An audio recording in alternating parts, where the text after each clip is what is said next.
What is up, YouTube? Now, a lot of people are saying the offensive threat is not in NBA 2K20. That is not true. I'm going to show you guys how to make it right now. All I ask you guys, drop a quick like, subscribe if you guys are new. It helps me out a ton. Let's get right into it. So it's going to be the Hall of Fame shooting, Hall of Fame playmaking pie chart. Of course, like you could still make last year. And then with the physical profile, you can go speed and vertical, or you can go just pure speed. You're going to be a little bit taller with this build. So you want the pure speed if you want to get that 99. With the shooting, you want mid-range and three-point all the way up. That gives you 17 shooting. With playmaking, of course, you want pass accuracy and ball handling up, and just having those, it gives you 21 playmaking. Now you need these finishing badges. You want close shot, driving layup, driving dunk, post hook just for finishing badges, and then standing dunk up to 46. That's going to give you 9 finishing, and you can actually finish pretty well. I've been playing NBA 2K21. Even with like a 60 driving dunk, a 64, if you have the finishing badges, you're really going to be able to go in the paint, yam it down, get some euros, get some nice, just animations in there.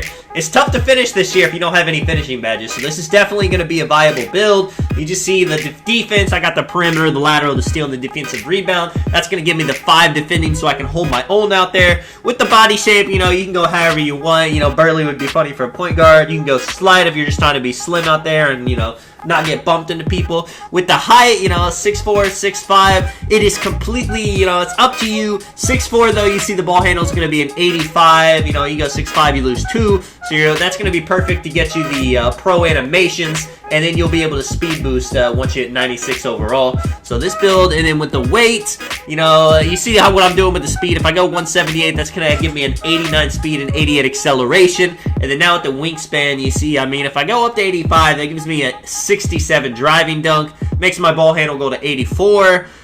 You see if if I go down, it's going to make my shooting close to the 90s. And it is pretty tough to shoot this year, so that's up to you. Having the higher wingspan is going to help your defense, and this will make it where you need to hit 97 overall. One thing, you might want to go down so you can get the 85 ball control to get the pro dribble moves right off the bat. If not, you'll need to be 96 before you get them. I know a lot of people probably don't want to do that, and they just want to get right into dribbling. So definitely, if you want those pro dribble moves, make sure you have an 85 ball control. And you see, we get an offensive threat.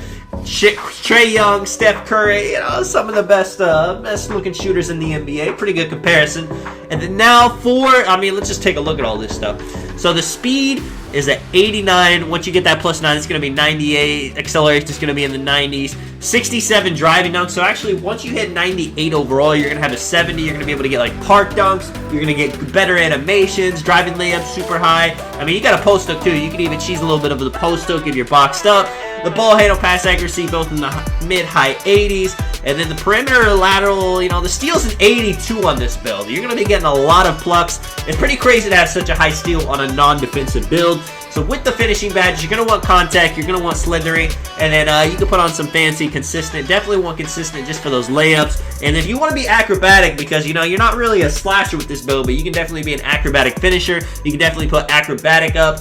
Euros, spin moves, I've been testing them out. They are pretty nice this year. And then with shooting, you're going to want range extender. You're going to want, the normal stuff. Green machine, hot zone hunter. That's going to make you shoot better in hot zones. It's going to make you keep greening once you start greening. And then you have 5 left. You can go tireless. Especially if you're going to be doing a lot of fading, you can go tireless. You can go difficult shots if you're going to be doing a lot of fading as well. If not, if you're more just like a standstill shooter, dead eye, clutch shooter, volume shooter, all those badges are good. I like having them all on bronze. Get that combined boost to everything with the playmaking badges. Quick first step Hall of Fame, handles for days Hall of Fame. I will say, the stamina is not the greatest this year, so you definitely want the handles for days Hall of Fame so you can dribble as much as possible without being completely gassed.